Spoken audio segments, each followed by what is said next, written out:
बोला बोला बाबा महेंद्रनाथ की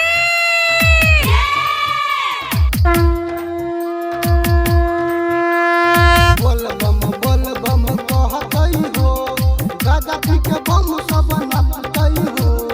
अभी आप सुन रहे हैं जय माँ काली रिकॉर्डिंग स्टूडियो फुलपरास चौक से। बोल बम कहतई हो, गाजा पी के बम सब नचतई हो। बोल बम कहतई हो, गाजा पी के बम सब नचतई हो।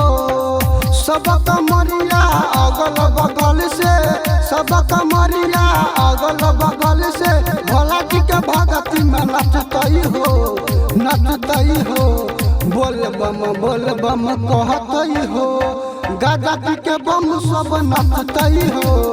बोल बम कहतई हो, गाजा पी के बम सब नचतई हो। डीजे चंदेश्वर पंडित फुलपरास चौक, डीजे चंदेश्वर पंडित फुलपरास चौक। बोल बम कहतई हो, गाजा पी के बम सब नचतई हो।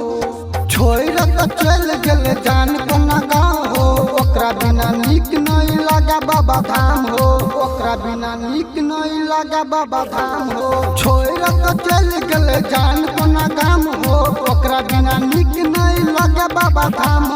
भला बाबा जल्दी कुछ करो हो, दिल बात दर्द हमर हरो हो। बोल बम कहतई हो, गाजा पी के बम सब नचतई हो। बोल बम कहतई हो, गाजा पी के बम सब नचतई हो।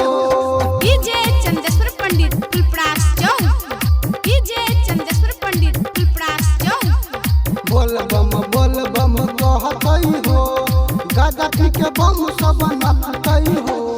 सिंगर लीडर तोरा चल चढ़े तो, भुलाराम पर भेष मन के बाकी बते तो, भुलाराम पर भेष मन के बाकी बते तो। सिंगर लीडर तोरा चल चढ़े तो, भुलाराम पर भेष मन के बाकी बते तो। किया हमरा कर पाबै छ, रहिया में किया भटकाबै छ। बोल बम कहतई हो, गाजा पी के बम सब नचतई हो। बोल बम कहतई हो, गाजा पी के बम सब नचतई हो। जय माँ काली रिकॉर्डिंग स्टूडियो फुलपरास चौक से। 91 13 90 67 65।